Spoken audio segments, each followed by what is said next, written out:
Hi, I'm Jake, 32, and last month my life blew up when my dad rewrote his will, left me nothing, and told me, "You've always been the strong one, you don't need help." Let me paint the scene. It's my dad's 65th birthday, backyard barbecue, matching polos for the cousins, and a homemade cake shaped like a fishing boat. My brother Mark hands my dad a big envelope like it's a surprise trip to Paris or something. Spoiler, it wasn't. It was a copy of the updated will. Printed, bound, tabs and everything. The kind of thing you'd expect a lawyer to deliver. But my dad? No. He calls it transparency. Says he doesn't want drama after he's gone. I wish he'd gone with drama. So we're all there. My dad, stepmom Bev, she insists the grandkids call her B, my sister Jess who bakes when she's mad, and Mark, the golden boy who once cried because Starbucks got his name wrong on a cup. I flip through the document. Jess and I get sentimental items. A watch. A vase. A few books. Mark? He gets the house. The lake cabin. The boat. The brokerage account. The lawn equipment. Even the freaking smoker. I'm not even in the contingency section. I laugh, just once, kind of a bark. Jess starts crying into her coleslaw. I ask Dad, "What's the message here?" He doesn't flinch. He just shrugs. "You're stable. You don't need anything." Like I've been punished for functioning. Mark smirks and mutters, "Strong Jake, the family fixer." I should have left right then. Instead, I refilled my plastic cup with lemonade, stared at the uneven grass, and swallowed every word I wanted to say. Later that night, while I was packing up my kids' wet swimsuits and loading leftover ribs into Tupperware, Dad hugged me and said, "I'm proud of you, you know. You built yourself from nothing." I built myself because you stopped building with me. I wanted to scream. Instead, I said, "Thanks, Dad," and drove home with a tight chest and my jaw locked so hard I gave myself a headache. It wasn't the money. It wasn't the stuff. It was what it meant, that being strong meant being left behind. The next morning, I sat at the breakfast table, pouring cereal for my daughter when she asked, "Why did Grandpa give Uncle Mark the boat? I thought we were gonna go fishing." It hit me like a slap. Not the boat itself, hell, I get seasick on paddleboards, but that my 6-year-old had already picked up on the imbalance. I said something soft like, "Sometimes grown-ups make weird decisions," and smiled with my teeth, not my heart. At the clinic, I couldn't focus. Adjusting a patient's lumbar, I found myself clenching my jaw and saying, "Breathe out," a little too sharply. I gave out heat packs like apologies. By noon, I'd read the will 3 more times. Word for word. Looked for typos, omissions, some secret clause that said, "Just kidding, Jake, you get the boat and a key to a secret gold vault." Nope. Just one bolded sentence.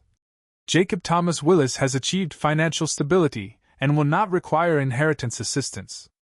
I wanted to underline it in red and send it back with a post-it. "Achieved despite you." That night I called Jess. "I know it's not fair," she said. "I'm still shocked he listed my high school poetry books and called them heirlooms." We laughed. Bitterly. Then she said it. Quiet. Almost afraid.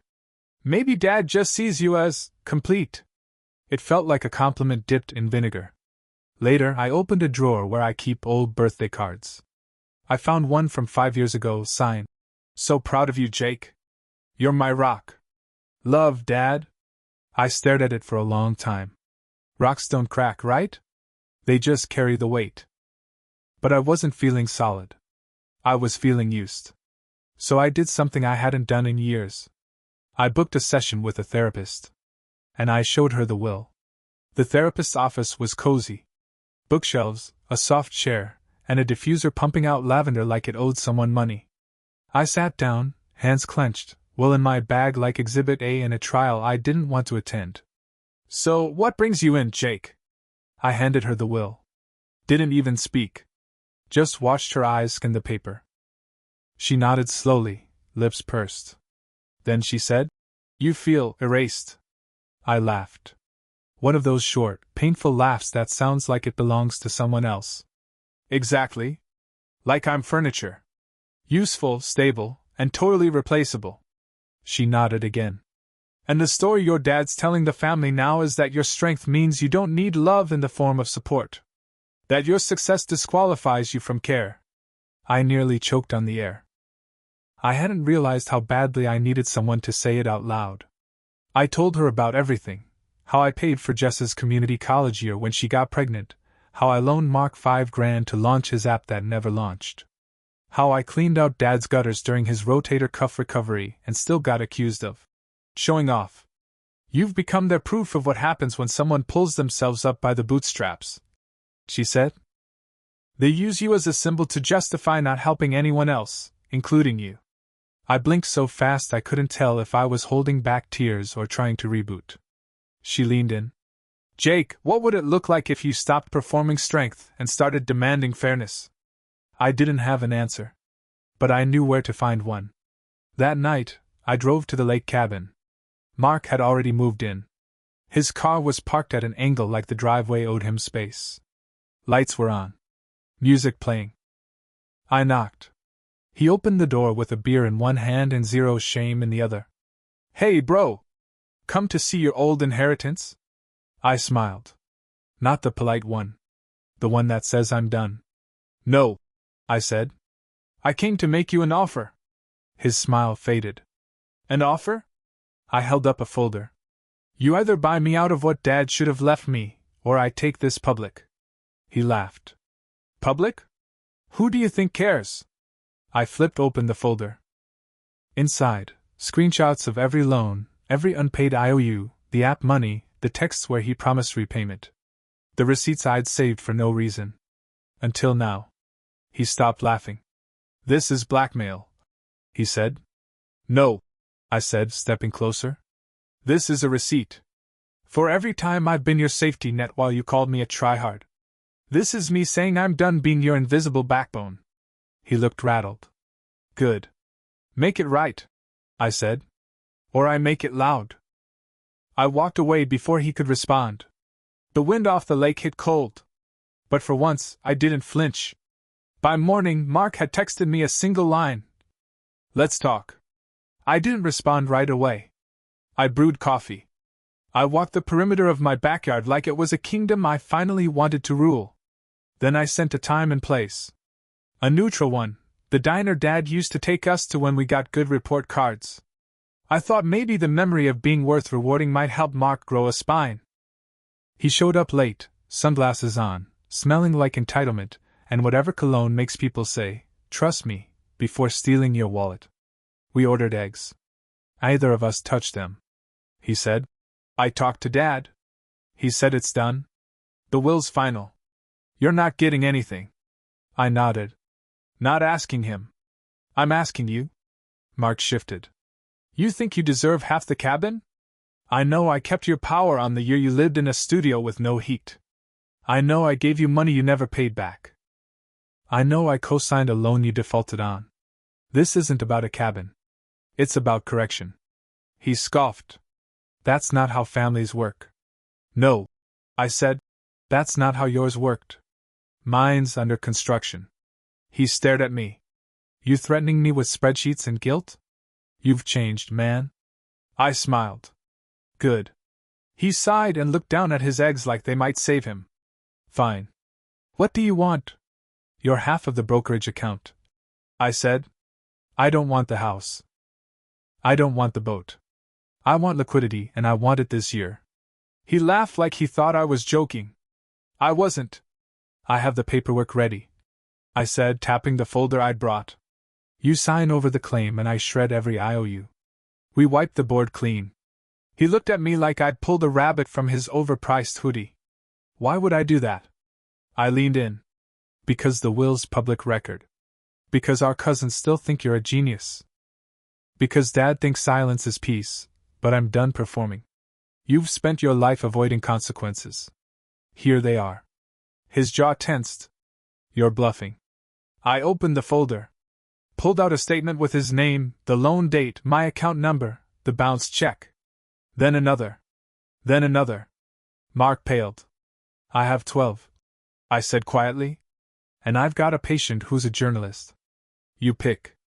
He didn't speak. He just stared like he'd finally realized I wasn't just the stable brother. I was the one who remembered everything. After 2 full minutes of silence, he said, "Send me the documents." I nodded once.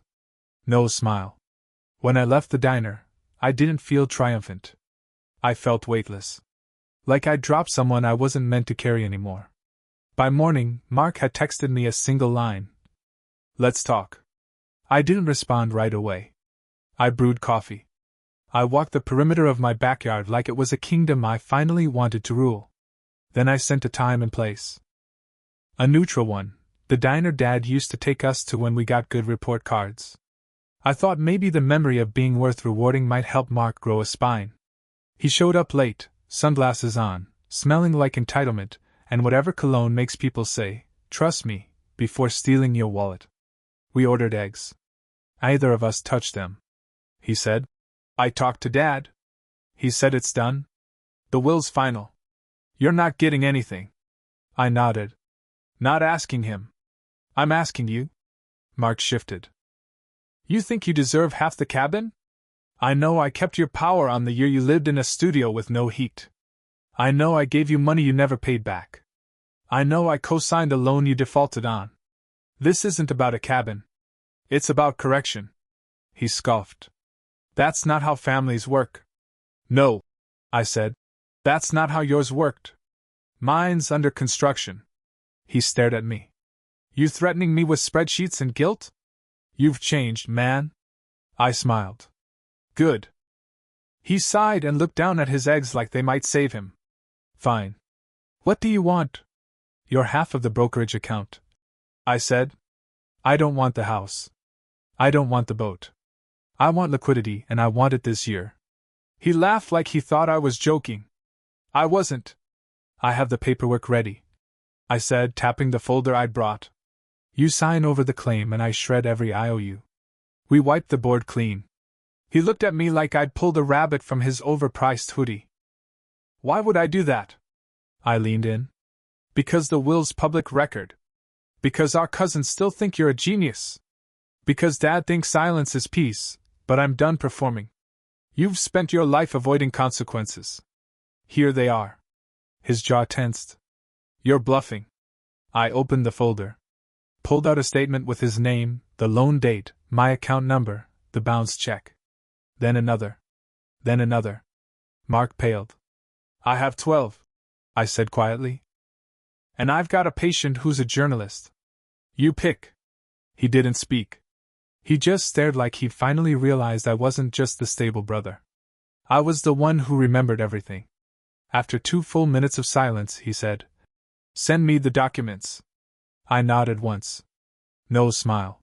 When I left the diner, I didn't feel triumphant. I felt weightless. Like I'd dropped someone I wasn't meant to carry anymore. By the next week, the documents were signed. Electronic signature, time-stamped, no fight. I transferred the brokerage funds into a new account labeled Future Jake, and not 1 cent went toward anyone's Wi-Fi bill but mine. Jess called when she found out. "He actually did it?" "Yep." "What did you say to him?" "I told him the truth and made it louder than his excuses." She whistled low. "Remind me never to cross you." I laughed. "You're good. You pay back your loans with banana bread." It wasn't just the money. It was the signal shift. 2 days later, Dad called. "I heard about what you said to Mark." I braced myself. "Okay."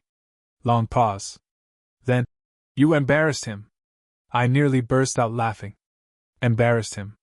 Mark, who once borrowed my suit for a job interview and then posted thirst traps in it on Instagram. "I held him accountable," I said. "He's still your brother." "He is. And I've been his doormat." Dad sighed. I could picture him rubbing his temples like I was the problem. "You're not thinking about the long-term family picture." I sat down. "Hard." "Dad," I said, voice steady, "do you know what it feels like to be used as proof that no one else needs help? To be the guy everyone calls for money, rides, favors, and then gets nothing when it's your turn?" "That's not true," he said automatically. "Okay," I said, and opened the spreadsheet. I read it to him. Not all of it. Just the hits. $5,000 for Mark's app, $1,800 for Dad's dental surgery when insurance fell through, $2,250 for B's car repair, $3,400 to cover Jess's hospital bills when the baby came early. Total? $24,000. That's just the last 2 years. Silence. Then Dad said the words I didn't expect. Not ever. I didn't know it was that much. I know. Why didn't you say anything? I let out a long breath. Because I wanted you to notice without being asked. But I'm done waiting to be seen. I'm showing you. No. Dad didn't argue. That part surprised me more than anything. He just said, "Let me call you back." The call ended. 10 minutes later, Jess texted me a screenshot of the family group chat. Dad just asked if we should talk about redistributing the will. B left the chat. Jess, you okay? I stared at the screen and typed slowly. I think I'm finally getting there. The next Sunday, Dad asked to meet. Just us. No B. No Mark. No will in a manila envelope. We sat at a quiet park bench near the river, the kind of place where people feed ducks and pretend things haven't been broken for years. He wore his fishing hat. I hadn't seen it since Mom's funeral. I took that as a good sign, or at least a less terrible one. He cleared his throat. I talked to Mark. I nodded. And? He said you extorted him? He smirked a little. Which I told him was rich coming from a man who once tried to invoice me for emotional labor after cleaning the garage. I barked a laugh. I couldn't help it. That sounds like Mark. Dad looked at me for a long time, his eyes softer than I'd seen them in a decade. Jake, I owe you an apology. I didn't move. I wanted to believe him, but my spine had been professionally reinforced against false hope. I always knew you'd be okay, he said. Even as a kid. You never needed chasing. You just kept going. I confused that with not needing anything. That's the mistake, I said quietly. Strength isn't the absence of need. It's the endurance despite it. He nodded. And I made it your job to endure everything. Even my pride. We sat in that for a while. It felt like sitting inside an overdue confession. He reached into his coat pocket and handed me an envelope. I froze. Before you freak out, he said. It's not a check. Inside was a handwritten letter. In it, he'd listed every time he'd leaned on me. After Mom died, when we lost her job, when Mark borrowed and didn't return.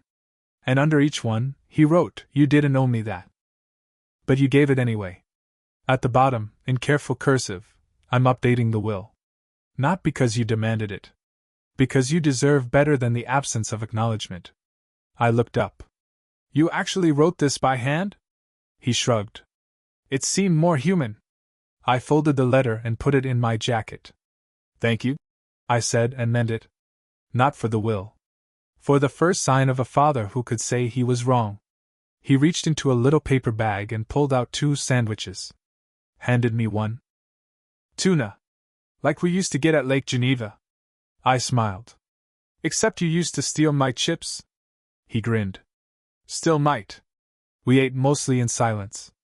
On the way back to the car, he said, Jake? Yeah? I was wrong to think strength meant you didn't deserve softness. My throat tightened. I nodded fast. Sometimes love doesn't arrive in hugs. Sometimes it shows up in sandwiches and late humility. That night, I didn't sleep much. Not because I was angry, those days were over, but because my body didn't quite know how to feel when peace showed up without a price tag. I reread Dad's letter at 1:30 a.m., sitting on my porch with a mug of cold tea I never drank. He wrote like a man who hadn't written anything real in years. The loops in his "You didn't owe me that" looked shaky, like his hands had finally caught up with the weight of what he never said aloud. The next day, I did something I hadn't done in over 5 years. I took the morning off. No patience. No charts. Just me, the Riverwalk Trail, and my busted headphones playing lo-fi jazz like I was the main character in a movie about redemption and neck pain. At lunch, Jess called. Mark's pouting, she said cheerfully. Dad told him he's putting the lake cabin in a trust for the grandkids instead. I nearly choked on my burrito. Wait, what? Yup. Said it's not fair to give one kid a lakefront inheritance, and the others a pat on the back. B is furious. She told Dad he's being manipulated by a martyr complex. That's rich, I said. Jess laughed. I think she meant you. Even better. After we hung up, I got a text from Mark. You happy now? You ruined the whole structure. I typed. Structure was rotting. It needed to collapse. He didn't respond. But later that night, Jess sent a photo, Mark at the cabin, hauling out old junk with a sour face and a trash bag. I zoomed in. That was the boat tarp. He was finally cleaning. The next weekend I had dinner at Dad's. Just me and him. He grilled steaks, and we ate outside like we used to. No mentions of Will's money or being strong. Just weather, baseball, and which neighbor kept stealing his newspaper. As we scraped our plates, he asked, You ever think about taking time off? Like really off? Travel? Not really, I said. The clinic's doing well, but it's still just me and Marisol up front. He nodded. Well, if you ever do, I have something for you. He handed me a tiny box. Inside was a key. To what? I asked. The old camper in the shed. It still runs. Mostly. I blinked. You want me to take your retirement road trip? He smiled. Nah. I want you to take your life seriously enough to leave it behind once in a while. It was a weird moment. Like being handed permission I didn't realize I needed. I might just do that, I said. And for the first time in years I meant it. 2 months later, I closed the clinic for an entire week. Put up a sign. Out cracking spines of destiny. Back soon. Dr. Jake. I loaded up the camper with a week's worth of peanut butter, protein bars, a travel-size foam roller, and 3 books I pretended I'd read before. I had no itinerary. Just a compass, a weather app, and a playlist called Untangling Generational Baggage. On day 2, parked in a quiet state forest, I watched a squirrel fight a bird over a dropped granola bar. I laughed so hard I cried. That night I called Jess. She was whispering, putting the baby down. How's the road? She asked. Quiet. Perfectly, stupidly quiet. She paused. You earned that. I thought about it after we hung up. How strange it was to finally feel rest not as a luxury, but as something I was allowed to have. When I got back, there was a postcard waiting for me. From Dad. Just 3 words scribbled like a signature. Keep going, Jake. That was it. But it hit me in the ribs like an apology, and a blessing wrapped in a band-aid. The will got updated officially. The house went to Jess and me in a shared trust, equal parts. The brokerage account stayed in my name. The cabin became its own thing, designated to the grandkids with a clause. No sales until everyone's done using it for memories. Mark didn't love it. But Mark adapted. Begrudgingly. He started paying back his debts, little by little, without being chased. Jess told me he's been going to counseling. I don't ask. That's his journey. Dad and I? We're slow burning something real again. We still don't say much. But the silences feel less loaded. Sometimes he stops by the clinic with a bad back and an even worse excuse for how he strained it. I make him book like everyone else. Leia gives him a loyalty punch card. He loves it. The camper sits behind my house now. Covered but ready. A symbol. Jess visits with the kids. They play with chalk on my driveway and scream laugh until my neighbors wave and ask if I've opened a daycare. I don't mind. I don't host Thanksgiving. Not yet. But I go. On my terms. I bring a store-bought pie and a boundary. That's enough. Here's the thing they never tell you. Boundaries don't end relationships. They reveal them. And if you're lucky, really lucky, the people worth keeping will rise to meet you in the space your no creates.